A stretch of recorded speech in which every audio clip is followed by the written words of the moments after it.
Judul hidup di hadapan El Shaddai, buka bersama dengan saya Kejadian pasal 17, ayat yang pertama.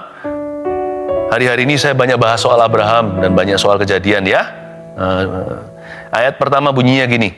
Ketika Abram berumur 99 tahun, maka Tuhan menampakkan diri kepada Abram dan berfirman kepadanya, Akulah Allah yang Maha Kuasa, hiduplah di hadapanku dengan tidak bercelah. Jadi ayat 1 dulu berhenti di situ, saya jelaskan. Ketika Abram berumur berapa? 99. Tuhan menampakkan diri kepadanya. Ini bukan pertama kali Tuhan menampakkan diri. Pada waktu Abram umur 75 tahun, dia dengar suara. Tepatnya seperti apa tidak digambarkan. Kalau Samuel dengar suara audible, Samuel, Samuel. Tapi kalau Abraham, dia itu tahu Tuhan memanggilnya. Jadi waktu dia sudah jadi kakek-kakek tua, dia meninggalkan Haran, meninggalkan tempat atau kampung halamannya. When he was 75 years old. Sekarang dia udah umur 99. Jadi ini kejadiannya setelah itu, setelah Haran. Dan Abraham pada waktu ini sudah punya satu anak, tapi bukan putra perjanjian. Ismail namanya. Waktu dia umur 86 tahun, lewat hubungannya dengan Hagar, lahirlah Ismail. Lalu sebelum hari ini, di ayat pertama, Tuhan menampakkan diri. Terakhir kali Tuhan bersuara dalam hidupnya Abraham ini adalah 13 tahun yang lalu. Ya, persis di pasal sebelumnya ketika Tuhan berfirman kepadanya. Itu pasal sebelumnya, dua pasal sebelumnya, pasal 15 dan pasal 17 itu ada perbedaan 13 tahun. Meskipun Abram belum mendengar sesuatu yang baru, kayaknya dia itu forever menunggu, janji kok nggak pernah kunjung digenapi. Abram nggak peduli. Mari kita belajar dari Bapak iman kita. Dia tetap hidup di hadapan El Shaddai. Dia tetap hidup benar di hadapan Tuhan. Banyak orang kan begini, kalau dia menunggu nggak datang-datang, kalau dia menanti dan tidak pernah tiba yang namanya janji, sama sekali tidak ada titik terang, tidak ada tanda-tanda. Biasanya orang langsung berubah setia, entah jatuh dalam dosa atau meninggalkan Tuhan, atau sudahlah, nggak percaya. Abraham nggak gitu, makanya dia bapak iman. Dia itu berani maraton sama Tuhan. Umur 75 Tuhan suruh dia pergi meninggalkan Haran. 86 sebuah kesalahan, muncul Ismail. Yaitulah di tengah-tengah dia sempat goyah. Abraham juga manusia. Tapi pada waktu umur 99, Tuhan menampakkan diri kepadanya sekali lagi. Lama setelah dia mendengar suatu pesan dari Tuhan sebelumnya. Bayangkan, kalau 13 tahun Tuhan tidak berbicara kepada Anda, masih bisa setia nggak? 13 tahun kerasa lama bagi kita ya. Tapi Tuhan itu dalam kekekalan. Itu seperti hitungan detik saja atau menit. Jadi jangan pernah kita itu tergesa-gesa meninggalkan Tuhan. Kayaknya Tuhan lupa sama saya. Mana bisa yang Maha Kuasa itu pikun? Mana bisa dia melupakan ciptaannya, apalagi karya tebusannya. Kita ini sudah dibeli kembali di Kalvari. Nggak mungkin Tuhan melupakan Anda. Just because hanya karena janji Tuhan belum digenapi, bukan berarti Tuhan melepaskan Anda. Just because hanya karena Tuhan sudah lama nggak berbicara, secara istimewa maksudnya, bukan suara hati saja, atau ketika kita baca Alkitab. Tapi ketika kita mengalami sebuah pengalaman yang sensasional, hanya karena udah lama nggak ada yang gituan, bukan berarti Tuhan mati. Tuhan nyata, tapi kalau dia seolah-olah berdiam diri, itu berarti dia menguji. Abraham itu, di pasal-pasal sebelumnya, terakhir kali tercatat dia mendengar suara Allah, atau Allah berfirman kepadanya, melalui mimpi atau melalui penampakan secara nyata, atau hanyalah sebuah panggilan, pokoknya terakhir kali dia dengar suara Tuhan itu secara langsung 13 years ago, 13 tahun yang lalu. Tapi dia tetap hidup di hadapan Allahnya. Akhirnya waktu dia umur 99 tahun, happy birthday to you, Tuhan menampakkan diri sekali lagi. Sekali lagi kita baca ayat 1. Ketika Abram berumur 99 tahun, maka Tuhan menampakkan diri kepada Abram dan berfirman kepadanya. Ini firman Tuhan. Akulah Allah yang Maha Kuasa. Kasih catatan, kata Allah yang Maha Kuasa di sini. Akulah El Shaddai. Itulah kalimat Ibraninya. Akulah Allah yang mencukupkan. El Shaddai itu artinya God of all, I am God all sufficient, atau akulah Allah yang menyediakan. Tuhan memperkenalkan dirinya sekali lagi seolah-olah baru kenalan, padahal Tuhan udah jalan sama Abraham itu puluhan tahun, atau lebih tepatnya Abraham sudah berjalan mengikuti Tuhan. Itu udah puluhan tahun silam. Tapi kali ini Tuhan memperkenalkan diri dengan sebuah sebutan yang berbeda, supaya Abraham masuk ke dimensi baru. Karena orang yang hidup di hadapan Allah tidak akan pernah masuk ke perkara-perkara lama. Tuhan akan bawa dia dari kemuliaan kepada kemuliaan. Tuhan akan bawa dia dari satu hal kepada hal-hal berikutnya. No eye has seen, no ear has heard what He has prepared for you. Tidak ada mata yang sudah melihat, telinga belum dengar apa yang Tuhan sediakan. Orang yang hidup di hadapan Allah akan mengalami pengalaman-pengalaman baru dan pengalaman nyata. Karena kita bukan menyembah teori, dan kita bukan punya agama. Bukan itu intisarinya. Kita itu hidup di hadapan seorang pribadi yang nyata. Tahu nggak Allah kita itu hidup di dalam Yesus Kristus. Dia sudah bangkit. Jadi kalau dia berkata, Tuhan berkata, akulah Allah yang Maha Kuasa, itu pewahyuan baru buat Abraham. Kita nggak perlu pewahyuan baru hari ini. Alkitab nggak bertambah kok. Koper kita bisa beranak cucu kalau kita pergi luar negeri. Lalu habis itu shopping, lalu habis itu tambah koper 1, 2. Alkitab nggak bisa tambah sesudah wahyu. Oke, jadi jangan ada orang yang klaim aku dapat pewahyuan baru. Semua yang saya sampaikan ini, penerangannya aja yang baru. Tetapi wahyunya udah lama. Kejadian sampai wahyu itu Alkitab yang sudah baku. Tapi kali ini, di perjanjian lama, Allah masih mewahyukan. Sebelum dijadikan Alkitab suatu hari, Allah menyatakan dirinya dengan cara berbeda kepada Abraham. Dia berkata, I am El Shaddai, akulah Allah yang mencukupkan. Dalam El Shaddai tulisannya seperti apa? El, itu sebutan Allah. Shaddai, S-H-A-D-D-A-I. Nah, sedangkan dalam bahasa Ibrani, Shaddai, S-H-A-D, itu artinya chest, dada. Jadi Tuhan itu cikal bakalnya ayah ibu. Bukankah manusia diciptakan dalam gambar dan rupa Allah? Bukan hanya laki-laki dan perempuan diciptakannya dalam gambar dan rupanya. Betul kan? Berarti siapa inspirasi kasih ibu? Bapa di sorga. Siapa yang menjadi cikal bakal figur ayah? Ya, our heavenly daddy. Dia disebut El Shaddai, Allah yang mencukupkan. Saya kasih sedikit penjelasan supaya Anda ngerti artinya. Sebelum kita hidup di hadapannya, kita harus tahu kita hidup di hadapan siapa. El itu Allah, Shaddai. Shad itu artinya chest atau dada. Dialah God Almighty. Pernah lihat nggak beruang kalau lawan beruang? Atau beruang lawan beruang ya? Mereka akan berusaha untuk melapangkan dadanya sekuat mungkin untuk mengintimidasi musuh. Karena yang lebih tinggi biasanya ditakuti, atau yang lebih besar, seperti itu. Cowok itu gagah, kalau jalannya itu tegak, jangan bungkuk seperti ini. Ya, apalagi kalau masih muda. Nggak harus kita build-nya besar, nggak harus. Tapi kalau kelihatan seorang laki-laki yang, broad shoulders namanya, atau yang pundaknya itu lebar, lapang gini kan gagah ya, kayaknya ya, yang olahraga. Nah, Tuhan itulah macho, sorgawi. Karena kita kenal dia, karena kita hidup di hadapannya, di hadapan Tuhan, kita punya anshen kan dalam bahasa Chinese, artinya kita punya sense of security atau rasa aman. Orang yang hidup di hadapan Tuhan pasti aman dengan dirinya. Karena damai sejahteranya bukan dari bumi. Dia tahu siapa yang menjaganya. Apalagi kalau orang itu yakin dia adalah biji mata Allah. Orang yang hidup di hadapan El Shaddai itu yang paling tenang. Badai bisa datang, taufan juga. Tapi orang yang hidup di hadapan satu audience, hanya satu penontonnya atau di hadapan satu pribadi, El Shaddai, orang itu tidak akan pernah goyah. Bukan karena imannya besar, tapi karena dia tahu siapa yang menjaganya. Tapi Shad itu juga artinya chest, seperti dada seorang wanita. Tidak ada yang porno dengan hal ini. Disitulah seorang bayi pertama kali merasakan kasih ibu. Dia merasakan cinta itu dari mama.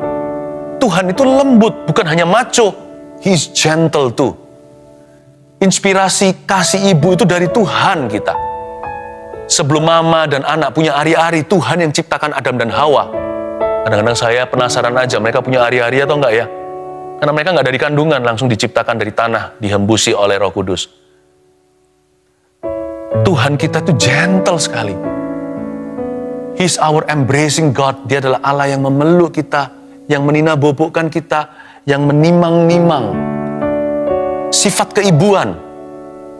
Sifat keibuan itu dari siapa? Dari Tuhan. Sifat keibuan. Karena itu kalau datang ke Tuhan bukan hanya kita punya figur ayah, wah gagah perkasa dia, hei gagah perkasa, bukan hanya gitu. Kenapa orang masuk hadirat Allah ada yang nangis, ada yang terjama, ada yang terharu. Jangan pernah kita ejek mereka, cengeng lu. Orang itu hidup di hadapan Allah, dia ngalami sesuatu. Malah kita harusnya cemburu, kok kita nggak begitu. Saya nggak mudah nangis orangnya, tapi waktu masuk ke hadirat Tuhan, kena gentleness atau kelemah lembutan Tuhan. Ya ampun, saya ini orangnya keras dahulu kala. Saya langsung hancur luluh, seperti merasakan kasih ibu. Itu artinya Shaddai. Bukan hanya sekedar mencukupkan materi. Sekarang kita mengerti, kalau kita tahu papa kita itu mencintai kita, ayah kita, dia pasti akan provide. Kalau kita punya hubungan yang sehat dengan ayah kandung kita, atau siapa yang jadi pengasuh kita, atau figur bapak dalam hidup ini, kita nggak perlu khawatir. Papa pulang pasti bawa roti, pasti bawa makan. Papa nggak akan biarkan aku kelaparan. Jadi imannya bukan pada berkat, imannya pada pribadi itu. El Shaddai, berarti dia beriman pada sang ayah. My dad will provide for me. Papa aku akan melindungi. Nggak mungkin bisa lama-lama. Kalau tiba-tiba di rumah ada kalajengking gitu, wah yang teriak-teriak, yang cari siapa? Papa. Biasanya nggak cari mama. Papa. Kecuali papanya langsung manjat dinding, ya mamanya yang turun tangan. Tapi papa yang dicari. Tapi waktu kita sakit, siapa yang kita cari? Kita cari ibu. Ma minta obat. Lalu ditem berapa suhu tubuh, diselimutin, dibikinkan sop. Itu Tuhan semua dalam hidup kita. Seperti itu. Ya, karena kita tahu dia itu siapa, El Shaddai, kita hidup di hadapan siapa. Kita nggak takut kekurangan. Dan ketika kita itu rasa gagal, nggak ada yang terima, semua orang nggak suka, rasanya itu gelisah, bete, aduh nggak mau bangun tidur hari ini. Alangkah indahnya cari Tuhan, lebih indah daripada mencari kasih ibu. Karena Tuhan itu sempurna. Cintanya agape itu tiada duanya. El Shaddai, setiap kali sebut El Shaddai, saya merinding.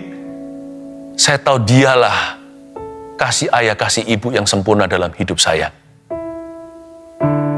Tuhan itu seperti itu. Makanya saya nggak takut kekurangan. Karena saya tahu Bapakku. Saya nggak takut kedinginan. Aku tahu Bapak Sorgawiku, inspirasi kasih ibu. Oh haleluya. Lalu Tuhan berkata, akulah Allah yang Maha Kuasa. I am El Shaddai. Lalu Tuhan langsung kasih PR sama Abraham. Hiduplah di hadapanku dengan tidak bercela, ayat 1. Ini dahsyat loh.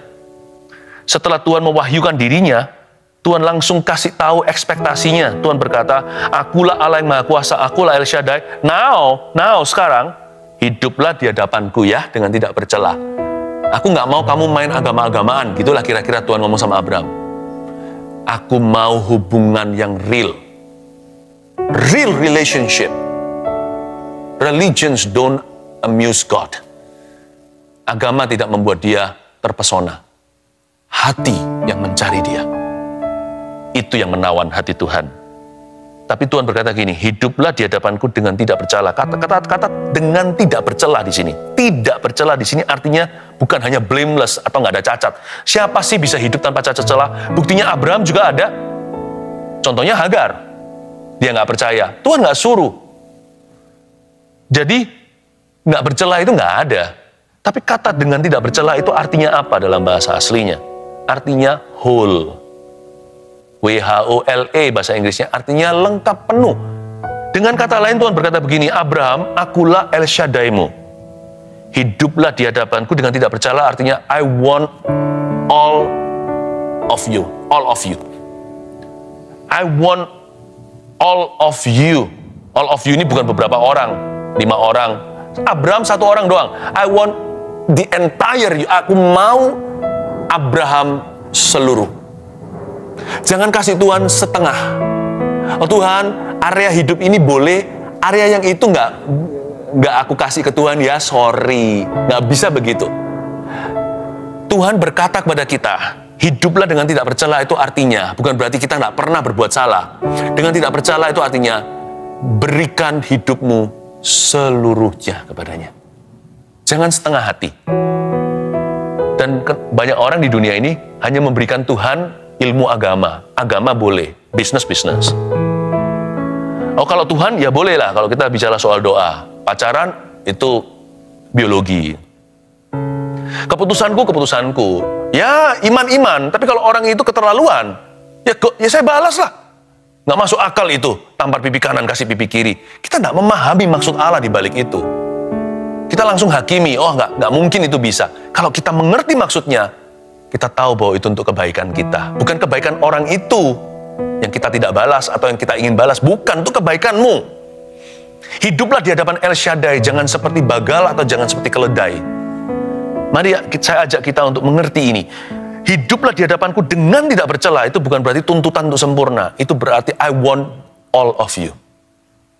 Jangan kasih sebagian dari dirimu. Aku mau seluruhnya dari dirimu. Aku mau seluruh hatimu, tubuh, jiwa, rohku. Ku serahkan kepadamu. Aduh, kalau saya serahkan ke Tuhan gimana? Nanti, kalau saya serahkan ke Tuhan nanti diambil semua. Belum serahkan udah curiga. Belum percaya sudah menuduh. Nggak boleh begitu.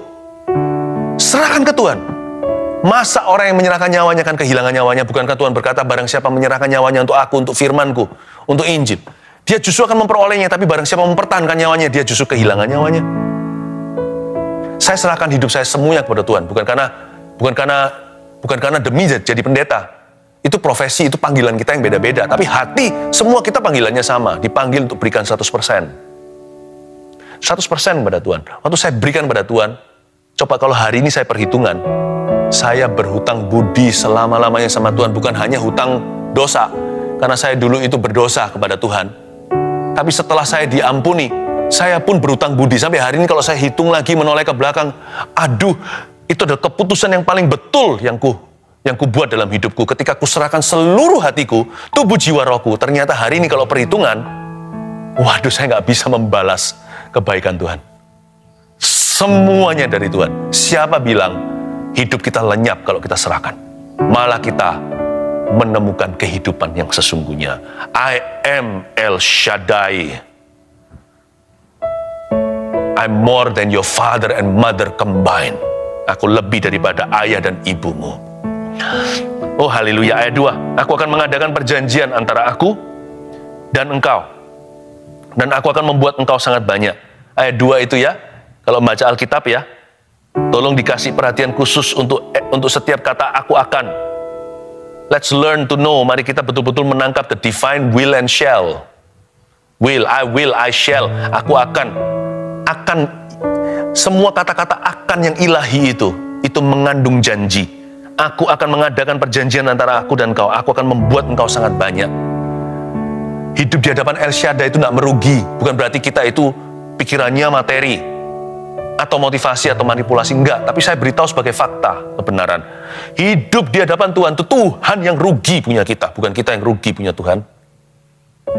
Sebab Tuhan itu adalah Allahnya. Tuhan adalah Allah, aku akan. Kita hanya janji-janji doang, terus terang. Tuhan, aku akan taat padamu. Jatuh dalam dosa. Aku akan hidup suci. Besok kehilangan kekudusannya. Bedanya kita sama Tuhan, aku akan kita nggak bisa dipercaya. Aku akannya Allah, sumber percaya. Sebenarnya hidup di hadapan El Shaddai, siapa yang rugi, siapa yang untung? Bukankah yang rugi itu Tuhan punya kita? Kita banyak masalah kan?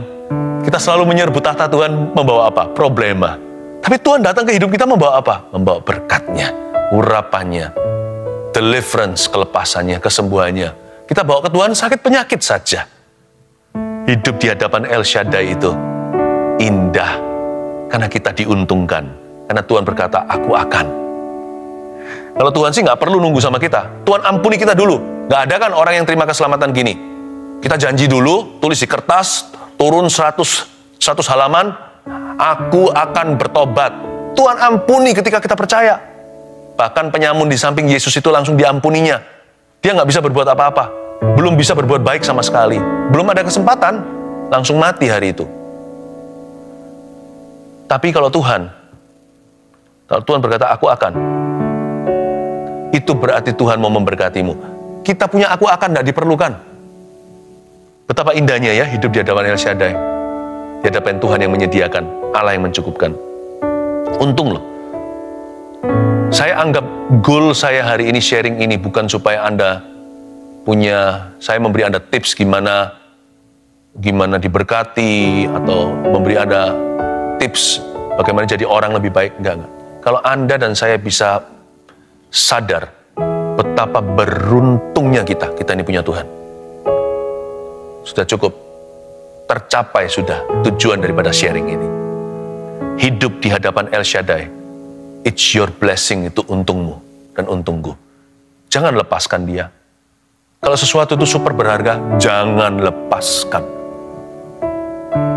Cowok kejar cewek, udah dapat jadi girlfriendnya, tunangannya, dipegang betul-betul, jangan sampai nanti direbut orang. Apalagi Tuhan, manusia itu nggak sempurna kasihnya. Manusia itu juga akan menua. Tapi Tuhan yang kekal itu, jangan dilepaskan. Jangan dikit-dikit ngancam meninggalkan Tuhan. Hidup di hadapan El Shaddai, itu adalah posisi privilege atau sebuah kedudukan istimewa. Please, jangan lepaskan sampai kapanpun. Catat ini, jangan lepaskan sampai mati. Itulah hartamu sesungguhnya. Ayat 3, lalu sujudlah Abram dan Allah berfirman kepadanya, dari pihakku, inilah perjanjianku dengan engkau. Engkau akan menjadi bapa sejumlah besar bangsa.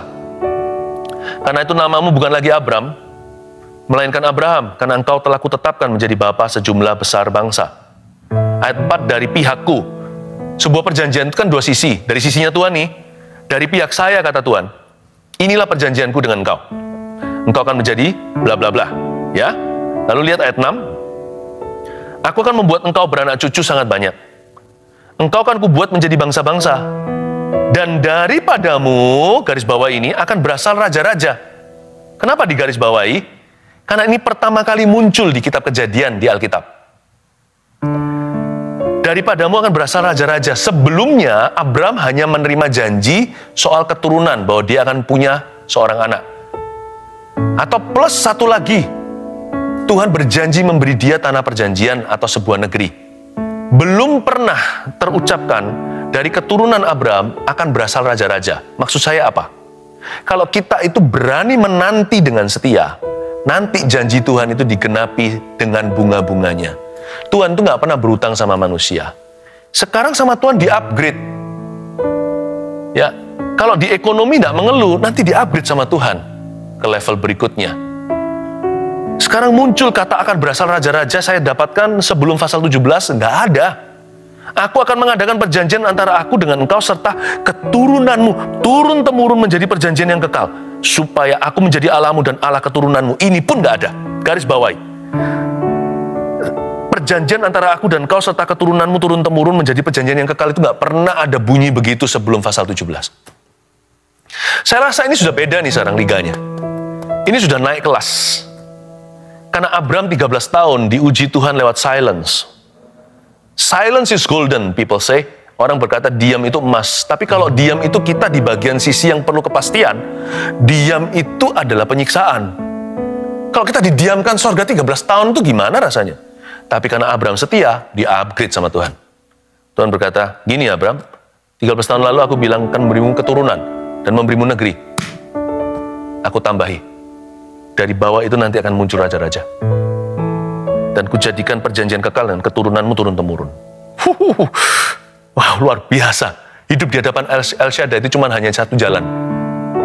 Jalan menanti tentunya ya. Alamatnya ini dicatat baik-baik. Kadang-kadang alamat itu bukan berkat. Alamatnya itu adalah sabar. Sabar dulu. Tapi kalau orang hidup di hadapan El Shaddai, Allah yang mencukupkan, ujung-ujungnya itu pasti upgrade. Di-upgrade sama Tuhan. Kepadamu dan kepada keturunanmu kuberikan negeri ini yang kau diami sebagai orang asing, ayat 8. Yakni seluruh tanah Kanaan akan kuberikan menjadi milikmu untuk selama-lamanya dan aku akan menjadi Allah mereka. Ini yang saya sebut fulfillment with interest. Full blown interest. Ini namanya penggenapan janji dengan bunga yang menjadi-jadi. Enak kita lihat gini, kita bangga kan, kita senang. Tapi Abraham yang menjalani 13 tahun. Sepi. Silent night, holy night sungguhan itu, malam sunyi senyap. percayalah kalau Tuhan mengujimu, Tuhan tidak berutang padamu. Allah kita itu maha serius kalau bicara soal rencananya dalam kehidupan anak-anaknya. Alkitab mengatakan dengan jelas di sini, dari pihakku inilah perjanjianku. Berarti Tuhan itu serius. Nah, kita harus serius juga. Serius bukan berarti nggak punya selera humor. Maksud saya serius itu komitmen. Ayat 9. Lagi firman Allah kepada Abram, dari pihakmu. Nah, sekarang dari pihak kita nih. Dari pihakmu engkau harus memegang perjanjianku. Engkau dan keturunanmu turun-temurun. Jangan hanya suruh Tuhan yang serius. Kita juga harus serius. Jangan bertepuk sebelah tangan dengan Tuhan. Bahkan, tepuk sebelah tangan nggak bisa dalam pernikahan. Apalagi sama Tuhan.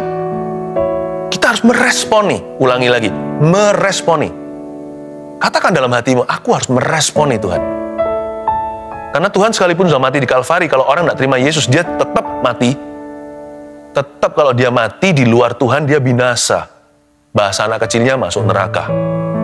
Tetap, sekalipun Tuhan sudah mati untuk dia, sekalipun Tuhan sudah mencucurkan darahnya, orang itu tetap binasa. Nggak bisa bertepuk sebelah tangan. Meskipun Tuhanlah maha setia, ketika kita nggak setia, dia jemput kita. Yang lalu-lalu, saya pernah juga di saat teduh ajarkan kan, bukan karena Abraham itu sempurna, Tuhan itu yang jemput dia berkali-kali dari kesalahan. Agar lah, waktu dia ke Mesir lah. Kalau bukan Tuhan, janji itu nggak bisa bertahan. Janji itu bertahan karena lawyernya adalah Tuhan, karena Tuhanlah pembelanya. Kalau dari Abraham udah gagal total, sama seperti kita. Namun demikian, diperlukan respon hati dari kita. Kita harus meresponi, dari pihakmu engkau harus memegang perjanjianku. Inilah perjanjianku, ayat 10 yang harus kamu pegang. Perjanjian antara aku dan kamu serta keturunanmu. Yaitu setiap laki-laki di antara kamu harus disunat. Ini perjanjian lama ya. Sunat ini lahiriah secara badan, sungguhan. Anak laki-laki harus disunat. Haruslah dikerat kulit katanmu.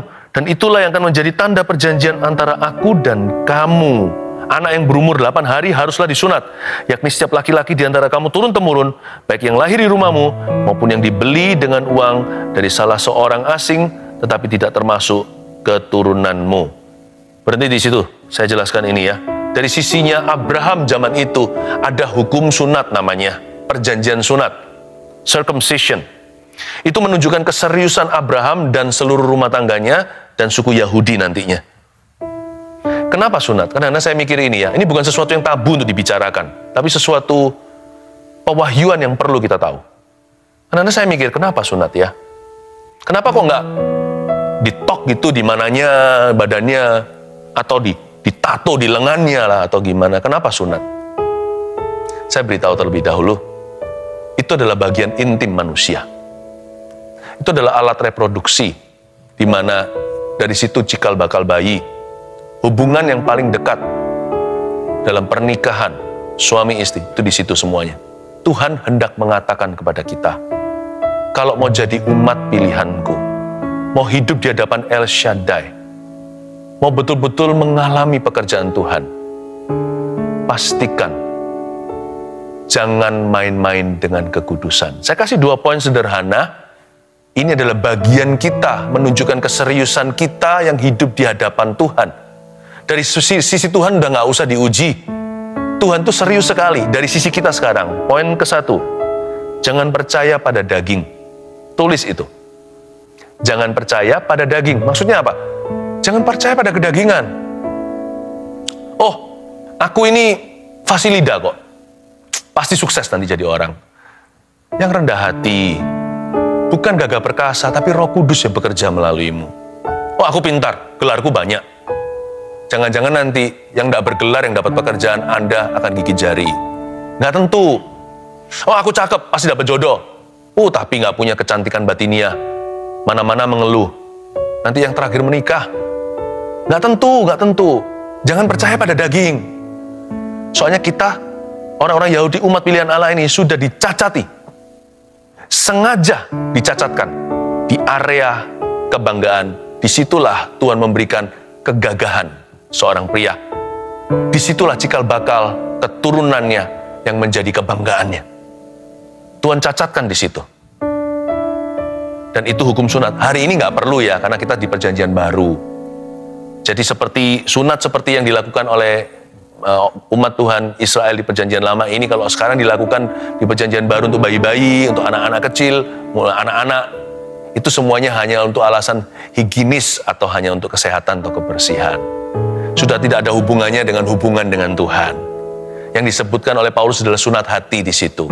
Jangan percaya pada kedagingan, jangan percaya diri berlebihan. Percaya diri itu harus dalam Tuhan. Saya percaya diri loh orangnya, kalau nggak gitu nggak berani bicara sama Anda seperti ini.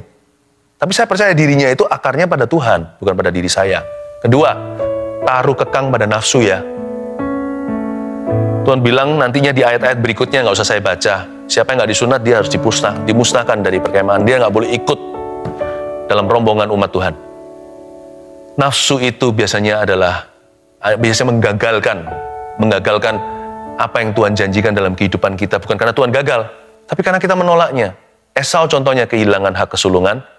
Tolong ditaruh kekang pada nafsu. Tuhan taruh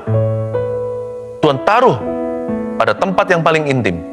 Ditaruh sebuah tanda atau kekang di situ. Milik Tuhan. Bayangkan, setiap bayi Yahudi, umat Israel itu, anak laki-laki umur 8 hari, di alat kelaminnya, Tuhan kasih tanda, belongs to the Lord. Mau pernikahannya bahagia? Jaga kekudusan ranjang. Mau masa depan Anda pasti, hayang bujangan? Jaga kesucian, jangan ikut dengan cara dunia. Tuhan taruh di tempat yang intim. Di situ harus ada tanda, you belong to Him. Anda milik Dia. Amin. Dengan ini saya selesai ya. Hidup di hadapan El Shaddai itu ternyata ada harga yang dibayar. Tiada lain adalah ketaatan dan kekudusan. Ya, jadi minta sama Tuhan kemenangan di area itu. Dan Tuhan itu baik ya. Saya kasih sedikit tambahan satu informasi aja betapa baiknya Tuhan itu. El Shaddai itu betul-betul lebih daripada ayah dan ibu kita. Anak yang berumur 8 hari yang disunat. Kenapa 8 hari? Tahu nggak? Blood clotting agent seperti vitamin K itu baru jadi di hari ke-7 bayi. Jadi kalau disunat sebelum itu, kemungkinan pendarahan. Tuhan itu make sense, masuk akal. Hari ke-8. Puji Tuhan. Tuhan itu serahkan, Tuhan itu sedemikian rupa serius, caringnya, baiknya kepada kita. Hidup di hadapan El Shaddai, tidak usah takut, karena Tuhan yang menjaga kita. Tuhan punya rencana. Rencananya indah. Dia ingin memakai hidupmu. Please jaga kekudusan. Roh Kudus akan bantu. Haleluya. Tak usah takut. Mari kita semua mengangkat tangan di hadapan Tuhan Yesus. Terimalah berkat dari Allah Bapa, Putra, Roh Kudus menyertai umat pilihan Allah hari ini sampai selamanya. Dalam nama Yesus. Haleluya. Amin.